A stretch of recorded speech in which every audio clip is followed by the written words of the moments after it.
So we're going to start this off by saying, some of those mag dump videos are scripted between two guys on a field that go, hey, let's get some footage of us being stupid and edgy and cringy. Right? Like, we know this. You know that, right? I know that.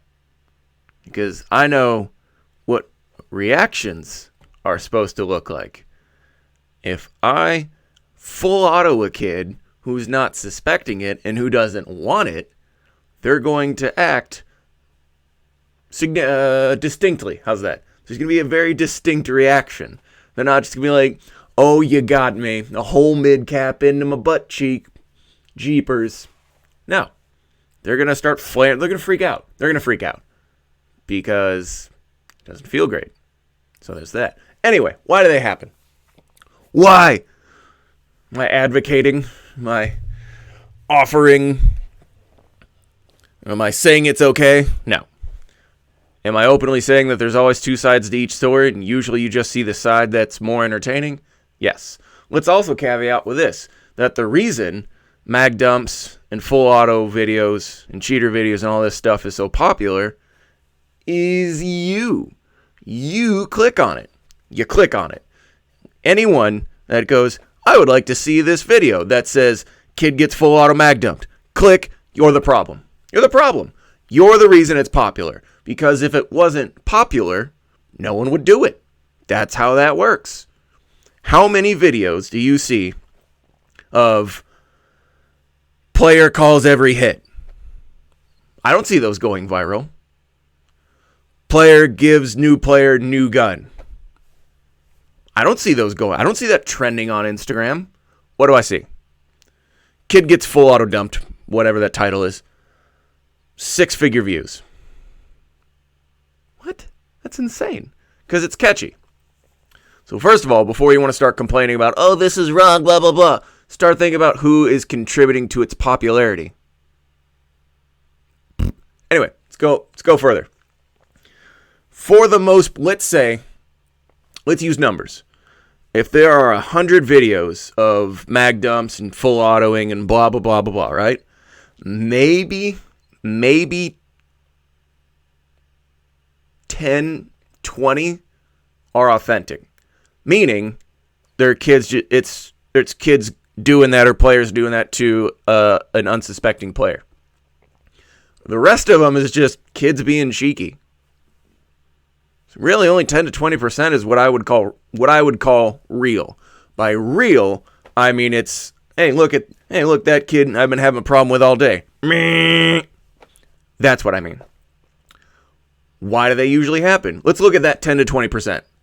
That very small percentage, but it is a very popular, large percentage. By popular, I mean very viral, or it's a taboo or trendy topic or whatever fancy word you want to use. Why?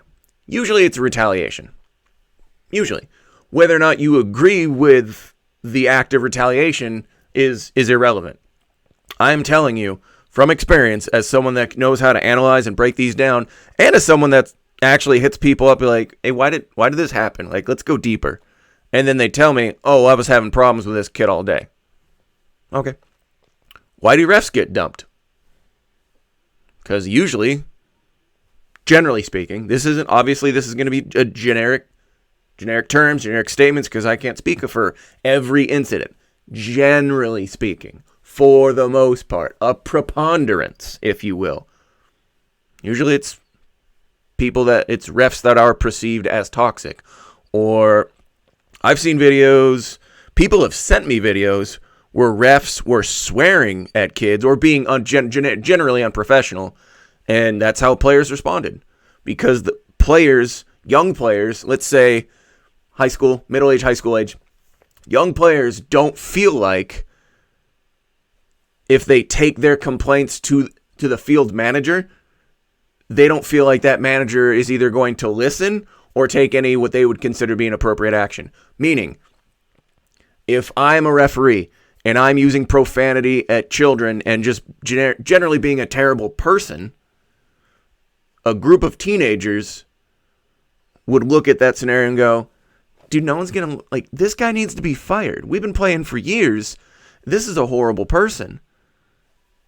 But we don't feel like anyone's going to listen to our opinion. So let's just dump him. Let's just dump him and go. And that's what happens. Because sometimes acts of frustration, acts of retaliation usually occur when a person does not feel like their voice has, or their opinion has value, or their voice matters. When people feel insignificant, they usually lash out. Or if they feel oppressed. How's that? Well, you start using some big fancy words. Generally. That's generally how that goes. Or, let's say I'm a regular player of some, by regular I mean I have my own gear and, my own stuff. And I have a problem with, and I play all over the place. I'm a veteran or seasoned or experienced player or whatever. I go to a field and I see a new player who is either intentionally or unintentionally breaking the rules. Sometimes it'll be a rental, not calling hits because he's wearing, 2 sweaters.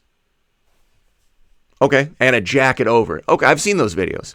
What is clearly a new player has multiple layers of clothing and and because he's wearing multiple layers, he doesn't want to feel pain. Well, the pain is part of the game, kids. You got to suck that up early. Because he doesn't want to feel pain, he wears multiple layers, and those multiple layers prevent him from feeling the hits. That's usually not intentional. It's like a byproduct. And then that happens against regular players. They go, dude, that guy's wearing 2 sweaters. Screw this kid. Brrr! Yeah, call that, fool. Usually that's how that wears down. Or